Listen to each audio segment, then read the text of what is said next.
Yep, we're out and about walking in the sunshine, in the cold of Europe in February the 14th to be precise. And it's lovely. We're walking around this beautiful lake here that I found in this part of the world here in the northeast coast. Yep, it's lovely. I mean, it's cold, but it's just nice to feel the sun on your face, you know? And walking. Yeah, that's the subject of this video, actually. Walking. There's nothing better that you can do for your health and fitness, well-being and positive mindset other than walking, no matter what the weather, okay? No matter what the weather is like. If it's cold, if it's grey, if it's snowing, if it's raining, well, raining is a bit more difficult because it gets muddy and whatnot, but still, you gotta get outside and try to walk. That'll solve so many of your problems, right? So that is the message here. Walking alone as an exercise, for physical and mental health exercise, solves many problems for most people if you do it right. And that is absolutely true. You know why? Because getting outside into fresh air, no matter what the temperature, no matter what the weather, no matter where you are, what time of day it is, whatever, it just stimulates you, okay? It stimulates your mind. It wakes up the creative right side of your brain to make you more creative and inspired and motivated to do things, okay? And that boosts your productivity for work and for anything else you may want to achieve and do in your day, in your week, in your month, in your lifetime. That is, you can set yourself much better goals. I always come up with my plans and my work goals and my projects and ideas that I want to get going for the future while I'm out on the walk, for the now and for the future. I always think about the now. Then I think about the future then, but I don't think about the past. I try not to think about the past at all, other than if I remember old experiences and I'm talking to my friends and family, I'll talk about those for fun, right? But not as a lesson, because, well, yeah, they're lessons from the past, but you got to learn from them and move on, because that's it. All you got to do always, I'm getting warm now, wow, buttoned up, but that's okay. All you got to do is think about now and move. So walking is the best form of movement for everybody, okay, across the board, be that youngsters, teenagers, people in their 20s, 30s, 40s, 50s, up to 70s, 80s, because everybody can go for a walk, a fast-paced walk, that is.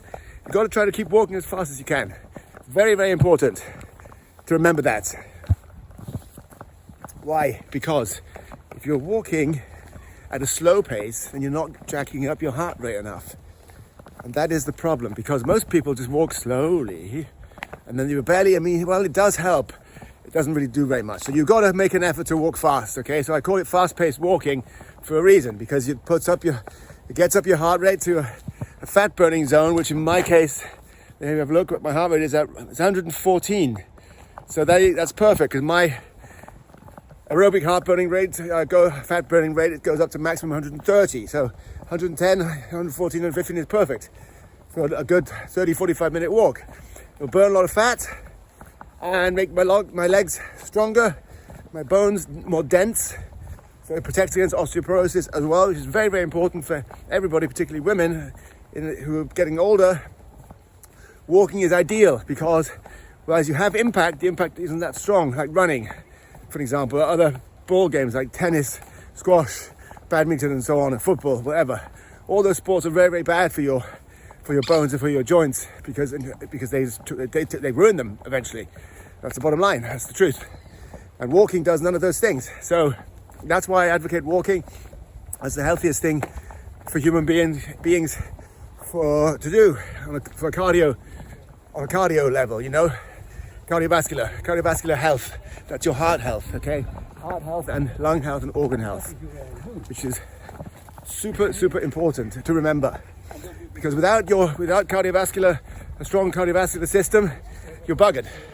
You know, your immune system will be down, you'll get weak, you won't be able to exercise at all much, and you won't be able to move around. You just be very unflexible and just not feel good, because if your cardiovascular system is weak, then you just simply can't do anything properly, you know? You can barely lift things, you can barely walk up the stairs, you can't carry your shopping, you can't do this and that and so on, you know? If you walk up a few stairs here, whatever, you'll be out of breath, and then and then smoking comes into that part. You know, I used to smoke some long time ago, slipped up here and there once in a while, but otherwise I've been very good. And smoking, though, is the absolute worst thing you can do for your lungs and for your organs, for your heart, for everything.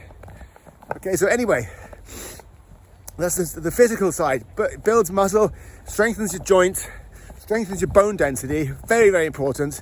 Very, very important. Okay, much underrated. That's for the physical side. It's also good for your lower back. Ow. And core. Right. And make sure when you're walking, you've got your posture right. You're nice and upright. Shoulders back, chest forward. Okay? High. That's the way to do it. High. Stand up high and tall. Be proud. Don't slump. And then as I said earlier, the mental benefits. It can lift the brain fog. Walking can clear your mind. Can reduce anxiety, reduce and eliminate depression. It can help you feel more positive, definitely, more optimistic, more confident in life, more sure of yourself that you're able to achieve what you want to, whenever you want to. That's very, very important, because most people, literally most people in the world, don't have the confidence. You know, I'm talking about 98% here, at least, don't have the confidence to do what they want and achieve what they want, because they're just tired and they're shy and they just don't think they're good enough people, and they doubt themselves, and then they feel bad about themselves too. And that's a big shame, because it shouldn't be that way, okay? Nobody should doubt themselves. Nobody should be thinking they're not good enough. No, don't do that. If you find yourself thinking those things, stop. Just stop it. Get on to another level and get rid of those thoughts. All right, very, very important to do that. Don't think down on yourself, never. And again, walking can help you feel way better about yourself and makes you stronger, more powerful in mind. Okay, so that's the power of walking across the board. So if you have a lot of anxiety, stress and worries, walk. Walk. If you're overweight, you're feeling sluggish, tired, walk. Okay, that's it. That's what you've got to do. Everybody, fit people, very fit people also, and older people in particular, right there, very important to keep up the walking and those lungs and heart alive, you see, because the more you walk like that, the stronger your heart's going to remain into old age, and the longer you will live. So walking supports longevity, a longer life, that is. Okay, trust me, my friends, I know what I'm talking about. I've been doing this for a long time now, almost 10 years. I try to walk between 10 to 15,000 steps a day, some 7 to 8, 10 kilometers, and I mostly do. I haven't done this week in the cold, but I'll be getting back to the warmth of the southeast of Asia very soon in the next days. All right, my friends, peace out from Rob here, and I wish you a wonderful weekend. See you soon in the next one. Bye-bye. Thanks for watching Rob's Health Crunch. Don't forget to give this video a like if you enjoyed it, and subscribe to my channel. There is more great content on the way from me about Cambodia, health, fitness, wellness, real healthy food, and great lifestyle habits. Don't forget to enable notifications so you'll know when the latest video is posted. Until then, here's some other great content I think you will enjoy.